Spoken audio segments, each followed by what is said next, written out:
Should be able to see my share again. There we go. All right. Well, good morning, everyone, and welcome to our webinar today.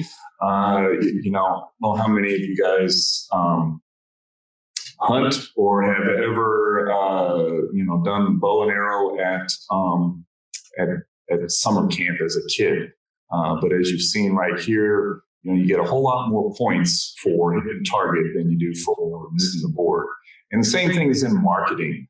You have a lot of time, a lot of resources that we want to focus on your target customers. And throwing darts and not hitting the board is not bringing customers in. So today I've asked Andrew Ambersol. After the third video, we'll get it spot on. I'm a slow learner. It's okay. To join me, and let's get into some of the real critical things that are going to help you hit that critical target and make that money come in instead of just money going out. So again, my name is Rick Plaskett. I'm a business coach with Action Coach Louisville. I've been coaching since 2007. Several of my awards are up there on the screen today. And, graduated from West Point. Don't put that against me, but definitely we are into football season. Army football has got a 12-game season this year that will end with that big old thing right there in the middle of Army is going to beat the Navy. So I bring a lot of that military experience, both from West Point in my 14 years in the Army to the concept of coaching and getting people focused on what they need to do. When I'm not doing that, the targeting, I'm a marksman, love to shoot my pistols whenever I can, ride horses, and it's been a long, long time. But I grew up diapers. When I was in diapers, I started sailing. And yes, there's a long story behind that, but I can hold my own ballroom dance floor. So that's a little bit about me today. Let me turn it over to Andrew and let him tell you a little bit of his life story. Yeah, thanks. I've been doing digital marketing since the mid-90s, 1996 specifically, and started my own company called Meteora in 2003. We've been blessed to have won several prestigious awards, some of them in the industry, some of them here locally in the community. I feel like we've been here since a lot of the technologies we're talking about today were ever created and, learned it before everybody else. And we're here to talk about how you can use it for yourself today. When I'm not doing all these things with work, I love to play soccer. I love to watch soccer.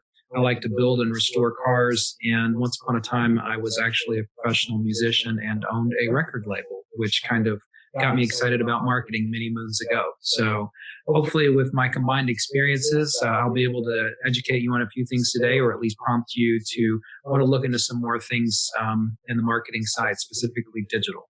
So with that, Rick, I'm going to hand it back over to you. Super, thank you. And that's one of the reasons I asked Andrew to join me today is he's got a whole lot of deep experience. And in today's world, hiring the right people with the right experience is going to be the difference between those people that are absolutely growing and happy and stress-free in business in this environment and those that are struggling to keep up. So let's get started. Today's goal, we want to make sure that your marketing is not a business expense, it's an investment. For every dollar that you put into your marketing, you're going to get multiples back. And that's what we all want. It's a concept that we call buying customers. If I know I can bring a customer in and it costs me $10 and they spend $100 with me, I'm going to do that all day long. But that's a business ability that has to be built into a business and has to be learned. So today, what we want to do is focus on the target. Okay, there's all sorts of different people out there that will see us, won't see us, and we want to make sure that your marketing is hitting the right person. We want to make sure that it's hitting them at the right time. Are you hitting them in the right place? So it's the right time, and are they willing and able to buy from you and make that decision? And then do you have the right offer that's going to compel them to stop what they're doing, pick up the phone, and give you a call? And then once all of that is done, are you measuring the results so that you can work with your marketing staff and your marketing professionals and say, yep, this is working, we're going to keep doing it. Or no, hey, we've been doing this for a while and there's nothing but crickets chirping, phones not ringing, we need to do something different. So, again, my military experience says whenever you're doing a briefing, tell them what you're going to tell them, and then tell them what you just told them. So this is the first part of that, is telling you what we're going to tell you today. So let's go to the next slide. Okay. Marketing and hitting your right customers. Clearly the customers that want you and want you the most are actually Googling for you right now. We've been locked at home. We are not out as much as we used to be. And everybody knows that Google is the new way and connection to the world. So when they Google you, they want to make sure that you want to make sure that they're finding you. And then when they find you, answer the question, why should they buy from you, not somebody else? And then once they've made that decision, how are they supposed to get in touch with you?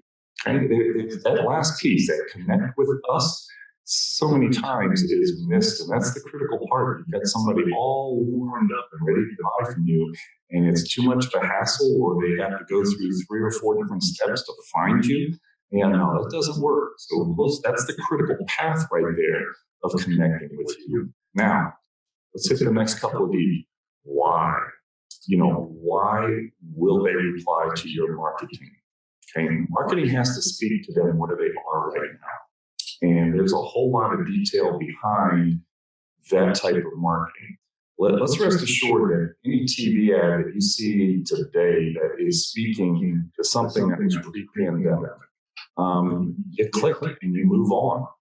Okay, if somebody is just not relevant to where you are right now, you turn it off. You just turn it off involuntarily. We don't want our marketing to do that. We want to hit them fresh. There's 3-4 months ago, I was watching a webinar on marketing, and one of the presenters was identifying the concept that we're living in dog weeks right now. Okay, marketing and our trend changes, and customers' desires and needs, while the needs still stay the same, the context in which they're seeing that need is completely different.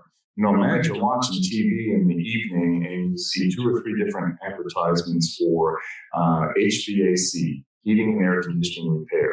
One of them has clearly an old ad, and nobody is even talking about social distancing, safety for you, safety for their customers, or safety for their people as well. And then the very next one comes in and has a mask, has social distancing, and gives you 3 different ways of having the service performed without any contact at all. Which one's going to connect with you?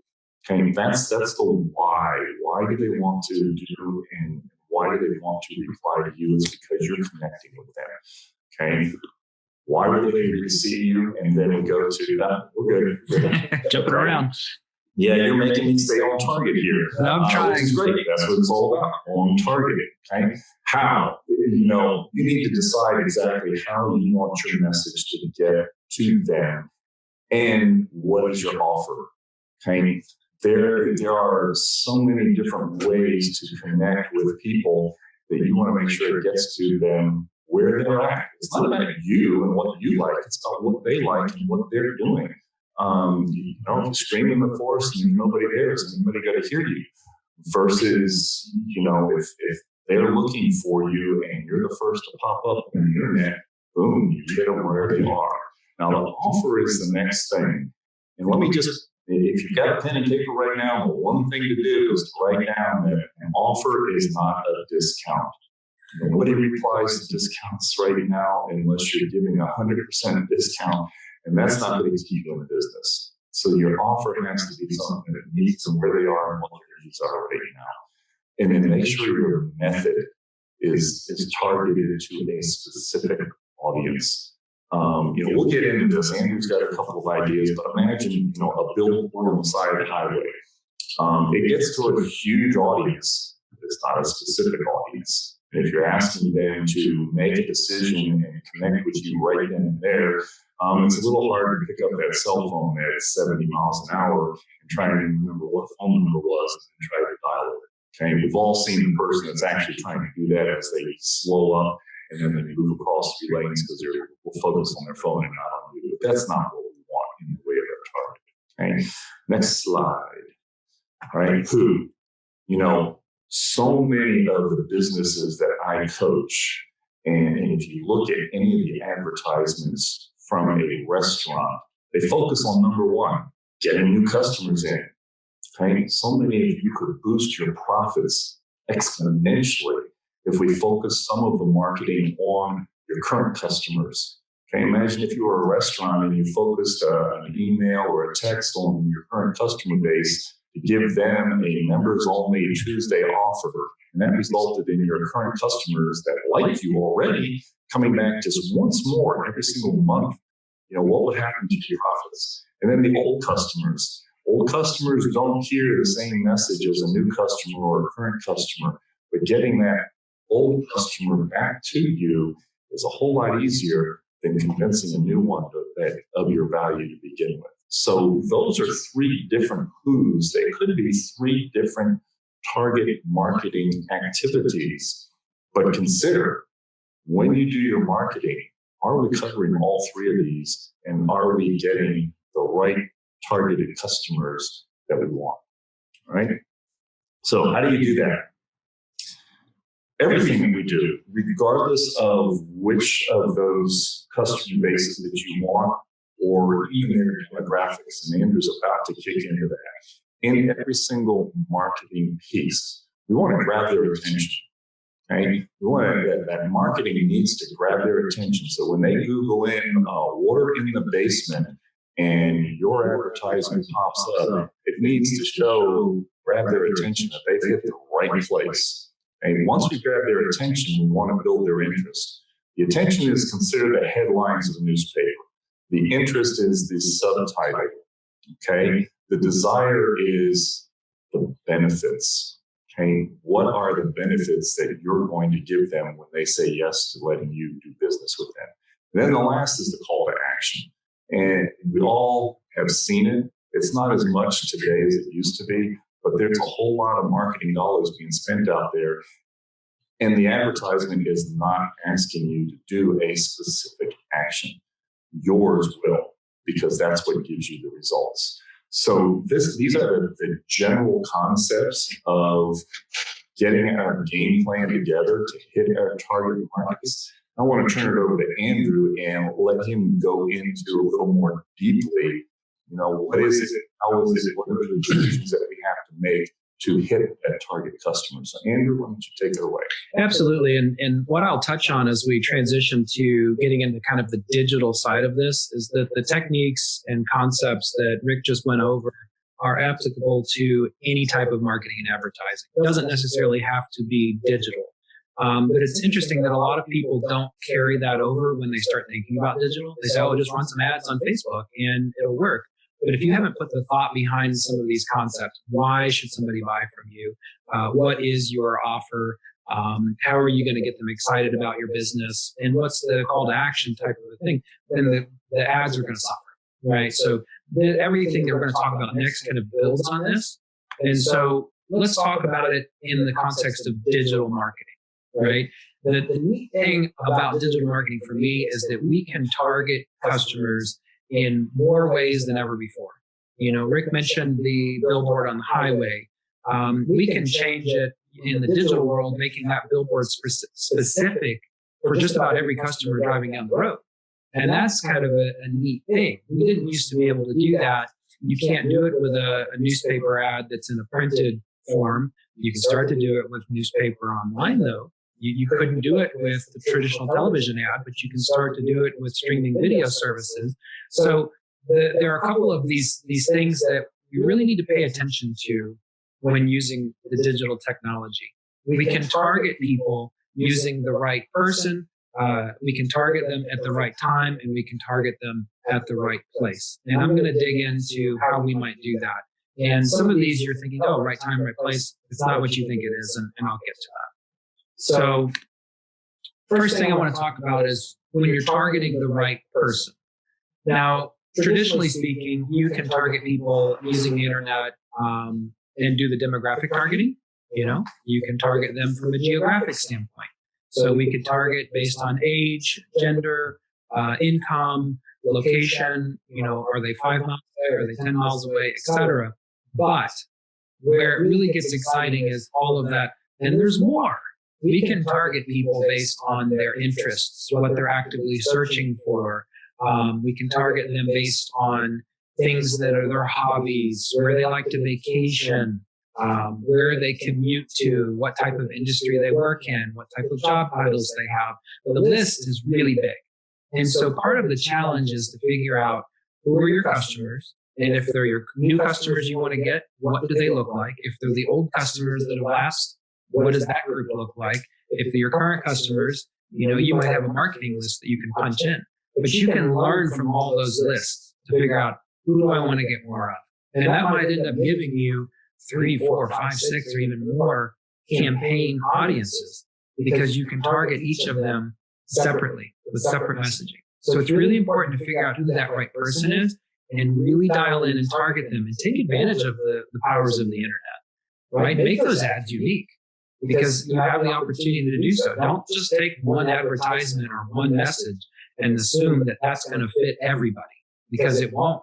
Andrew, you were mentioning targeting geographically, and it struck me the other day as the person being targeted. Mm-hmm. When I drive around town with Waze, the app Waze that gets me where I want to go, it's very interesting. In the morning when I'm driving using Waze and I get stopped at a stoplight, it's usually gas station and coffee shops that all of a sudden pop up on Waze and say, hey, we're right here. At lunch, when I use Waze, it's the fast food restaurant. The Subway, the McDonald's, the Chick-fil-A is right here. Mm-hmm. And then in the evening, it goes back to, the coffee or, Mexican restaurants seem to pop up in lunch and dinner, but not in the mornings. I kind of start looking around and Waze has got, you've got a camera inside my car, but that's what you're talking about, right? That's an app, applicable app. It's not a website, but it's still virtual and it's all part of the results of getting very, very granular and specific. Absolutely. We have a lot of customers that do things in tourism where they have a hotspot where they want people to stop off. And Waze was a tool that we leveraged for that because you can get people that are not necessarily from this market, right, that are along the path to do it that might actively be traveling. Mm-hmm. So if you have a destination place, if you're commuting past that every day, you're maybe not the right person. Because you're not going to stop off at this brewery or distillery or something like that. But the person from out of town that is actively vacationing, I can target them at the right time of day where they're driving past and the place is actually open and prompt them, hey, you want to take a quick detour and do an hour and a half tour or whatever? So there's you touched on a lot of things there. The right person, the right place, the right time. Time is, we can talk about that one, and that's actually what we're going to get into next. If it's Jimmy Buffett, it's 5:00 somewhere. Okay. I like it. So the moral of the story here is let's make sure we're targeting the right people. Now, let's talk about targeting the right person at the right time. Now, we can do time of day, and that can be very important. For example, we've all seen the ads that come through at 10 o'clock at night that make us hungry for what we're going to have for lunch the next day. The Wendy's ad, the McDonald's ad that's hitting you, and you're like, gosh, I'm going to go there for lunch tomorrow. That's not really what we're talking about here, though. While that is important and you can do that, the mistake I see a lot of customers make is they're targeting what they believe are the right people, but that person is not in the right place mentally. So let's call it the right time, right? They might be 6 months out from making a purchase. So if you're looking to get results today, the right time is going to be when that person's ready to make the purchase. And if they're actively searching for you on Google, they might be ready to make the purchase today. Okay. If you buy that ad on Facebook and you're going to do what we might call a nurturing campaign, you're going to get some brand awareness. You're going to get people thinking about you. They may not actively be seeking your product right now. And so you might not see those results until 6 months from now. And a lot of customers don't have the appetite for a 6-month delay time from when they start their advertisements to see results. And guess what? If you're going to play that long game with a customer, which is not necessarily a bad thing, maybe not the first thing you want to do, you're going to have to show them an ad numerous times over that time period to keep them excited and interested about your product. So a great example would be somebody that's going to buy a car. You might have identified that maybe the person is going to be a male between the age of 45 and 55, and you want to sell them this SUV, and they match all that criteria that we talked about in the previous slide, all the demographic, they're geographically located so that they're near your car dealership, et cetera. But they're not ready to buy that car for 6 months. They're not actively looking. So you can start showing them ads on Facebook, but they're not going to buy the car today. Now, 4 or 5 months from now, you might start getting them excited and maybe they'll jump on it a little bit sooner. Okay. But let's say you target that same person and you do it in a manner that they're actively looking right now for a car, and you show up and you show your ads. That's going to get them at the right time because they're ready to make that decision process, and they're going to get a quicker result on your advertisement. So when you're thinking about the time, just think about it as a funnel, where they are in the process. Are they just kind of thinking about it, or are they really ready to make a move? And I see a lot of people choose the wrong techniques and the wrong platforms and the wrong situations. Well, and be willing to repeat. Yeah. Okay. The first time I recognized any of this was way back before all of the football advertisements for the Super Bowl were shown online before the Super Bowl. Mm-hmm. We all watched to see what the new expensive advertisement's going to be. And, it took a while, 3 or 4 times of viewing. What are those frogs actually selling? They're cute, but what are they really selling? It's the formula there is that to take somebody from not even knowing about you to buying from you usually takes a minimum of 7 touches. Yeah. Okay. And the challenge there is that the person doesn't realize you're touching them but 1 out of 3 times. Mm-hmm. So to have your advertisement or your marketing pop up for them is going to be a process of warming. They don't know anything about you. Then all of a sudden they become aware that, like you said, 10 o'clock at night, I need that burger.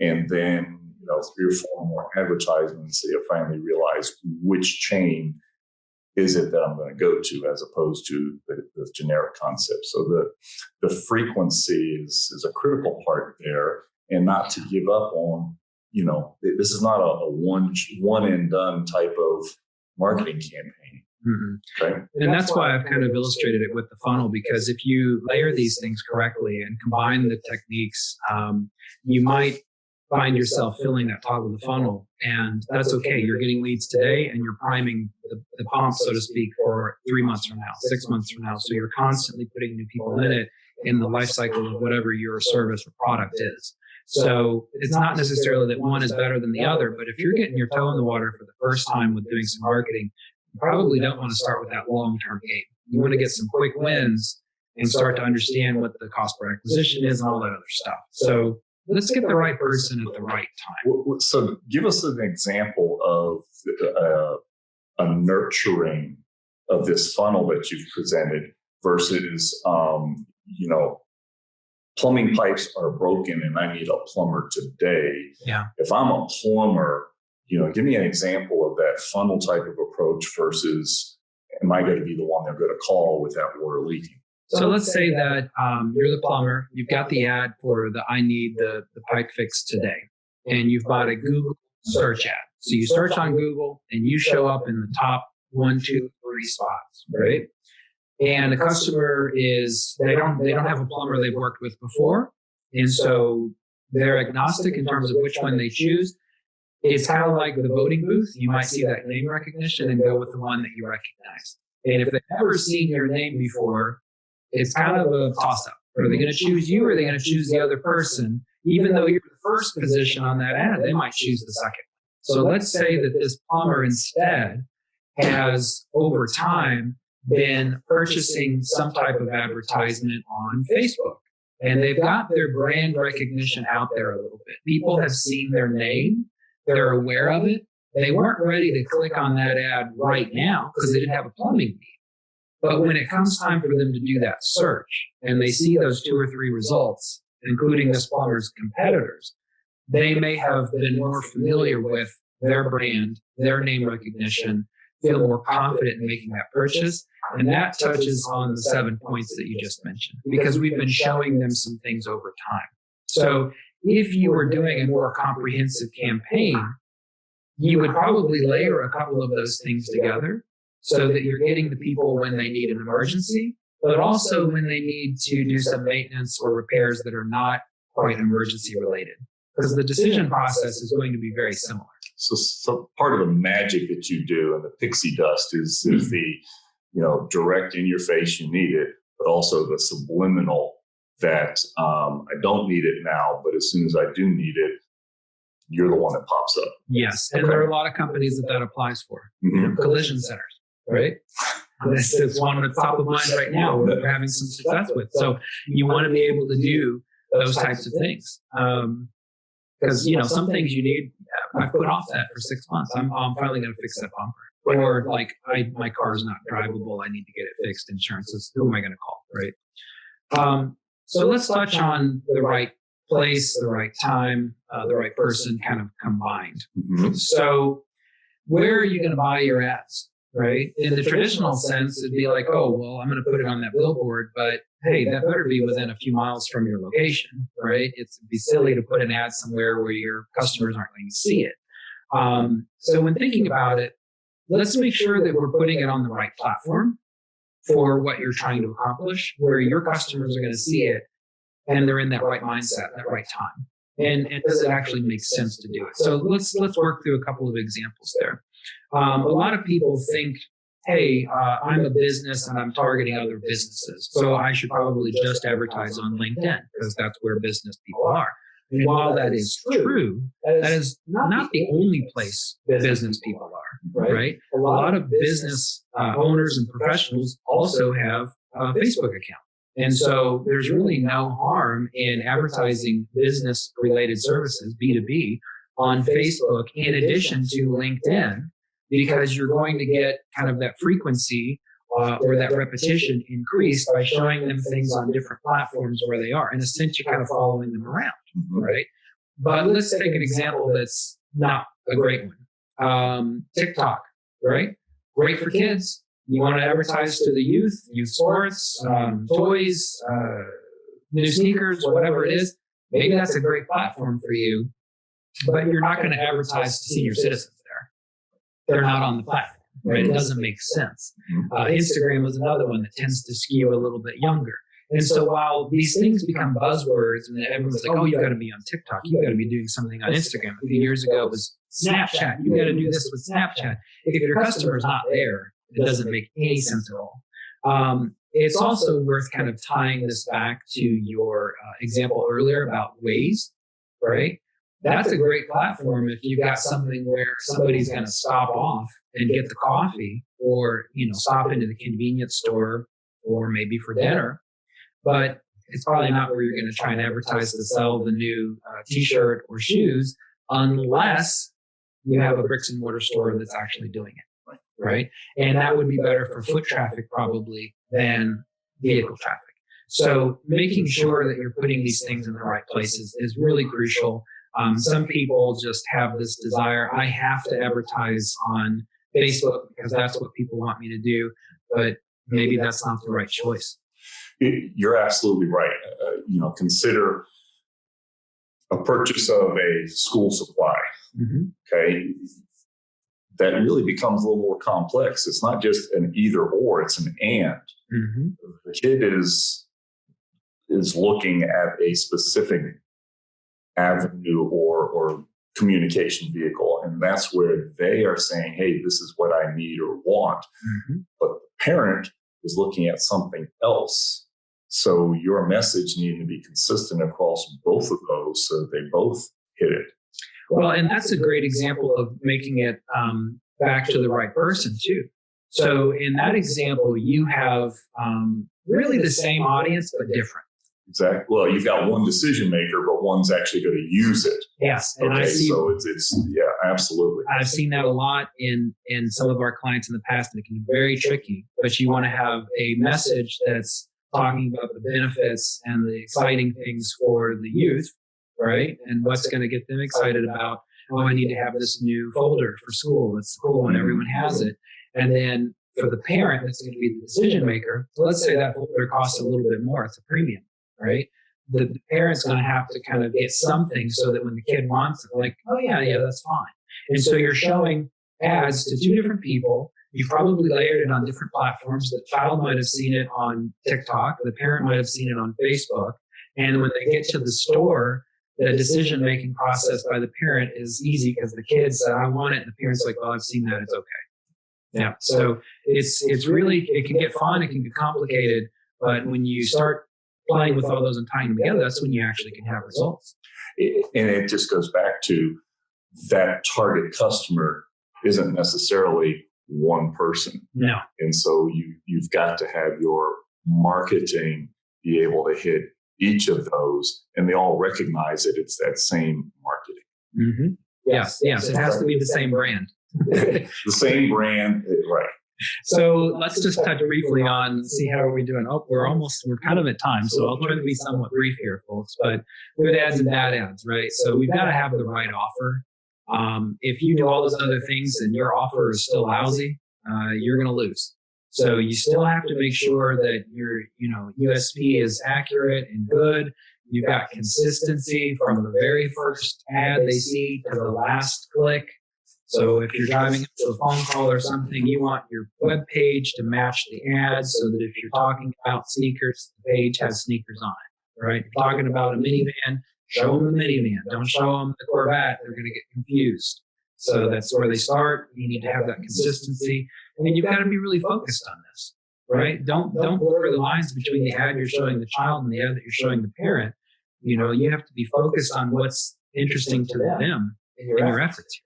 And very focused on, there's many businesses that have multiple benefits to a customer or multiple services to a customer. The human brain and the human psyche really doesn't focus on more than 2 or 3 things at one time. Can't. No. Okay. So to come out and say and advertise, I do everything for everyone, you end up saying I do nothing for no one because we can't get focused. But if this week I'm focused on fixing the pipes or the school supplies, if I focus on that, then you have the ability to connect with that target customer. You've got a customer that's got over 1,000 products and they're having trouble selling the products. They're all very similar. And I said, why don't we focus on 10, right? Let's focus on 10 and get these 10 rock and roll, make them look great on the website, make them stand out. Your catalog is overwhelming, right? And they're like, oh, that sounds like a decent idea. So we'll see how it works. Maybe in the next video, I'll let you know how that's going. And then this wouldn't be an Action Coach co-branded exercise with Coach Rick here if I didn't say we've got to measure it. We've got valuable data, know your numbers. You got to make sure it works. I'd rather let you talk to this because it's right up your alley. Absolutely. If we spend money on marketing, but we're not tracking the results, you can't get a return on your investment. And so you're really investing in the drug called hopium. I'm going to spend money on Facebook. I'm going to spend money on my website, and I'm going to hope that the phone rings. Okay, that just doesn't work in marketing. We can work with you to get a specific process together. But imagine, something as simple as a pay-per-click. That's a simple marketing. It's relatively inexpensive, and it gives you the ability to test out 3, 4, 5 messages before you have to invest. Those of us that are old enough to remember Yellow Pages, that was a all or nothing type of thing. Advertise once, and it stays in that Yellow Pages for an entire year. So if we hit our target market, it does good. If we don't hit our target market, it doesn't. And we're stuck with it for an entire year. But now, as Andrew said, we have the ability to change this stuff up daily, hourly if you want. And test it out.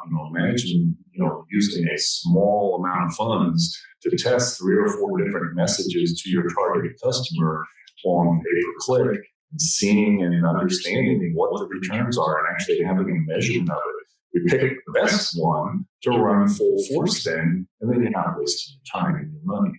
And so, again, it is about testing and measuring. It is about looking at it. And it's also not only looking at what's working. In today's world, it's very, very important to continue to look at it because what was working yesterday or last week may change this week. Okay, the news changes, the weather changes, everything changes on us. And what was working great, all of a sudden stops working, and we don't see it. We've just lost all that time until we can capture and catch back up. So it is a critical. Imagine if your system, you had a system of marketing in your business where you knew you spend $100, you got another customer. You spend $50, you get an old customer back. And both of those spend $200 with you. How many times are you going to run an advertisement? Forever. I mean, it's like walking into the bank with $100 and the bank gives you $200. How many times are you going to go into that bank? As many as you possibly can. That's what we want your marketing program or marketing plan to be. And we can put that in place for you. So it's a predictable machine. It takes time to build, but it's definitely something that can be done. Very good. I think today we've pretty much hit. This is a summary of what we covered for you guys. Is target the right people, decide who the right people are, and let's target your best type of people, your best customers, who they can be, hitting them at the right time in the right place. When they're ready to buy, we want to be there. If they're not yet ready to buy, we want to be building so that when they are, we're there. And then having a compelling offer. The right offer gets people to act. The wrong offer says, yep, I know them. Those are the frauds. I think they sell beer. Okay. But it doesn't move them. By my door, I have a wooden bowl filled with probably 3 or 4 gift cards to different establishments. Some of them are pretty high value, but they weren't compelling to me enough to remember to pick them up, put them in my wallet when I go out. They've been sitting there for a long time. That's not the right offer because it's not doing that business any good. And then, of course, measuring your results. When you measure your results, you don't go back into somebody like Andrew and say, hey, I don't know if this marketing's working for me or not. You go back into Andrew and say, marketing, Andrew, this last week you got me this many new clients. What do I have to invest with you to double that, to triple that, to 30-fold that? Okay, so when you know those measurements and you're measuring your results, you can use this as a gas pedal in your car. Yep. Okay? So listen, if we've done anything for you that has sparked some curiosity, then here's our 2 websites. Please look us up, give us a little more detail. Give us a phone call off the website, and we'll both discuss your top questions. Stump the marketing expert, stump the coach. Ask us your tough questions, and we'll see what we can do to help you. We want to make sure that everybody is hitting the right market, hitting the right customer is happy with you, everybody is happy, and everybody wins. So listen, have a super day. Enjoy the upcoming holiday weekend. Yeah. It's actually the end of a very interesting summer. I'm not ready for summer to be over yet, but yes. I'm not ready for summer to be over. I'm ready for this summer to be over. Yes, agreed. Hey, if you do reach out, please let us know that you saw this video. We'd appreciate that. And if you're watching this after the fact on our blogs or social media, feel free to ask questions there. We'd love to answer them on the next presentation if we can. We're doing one more here in the very near future. So thanks again. All right. Have a great day.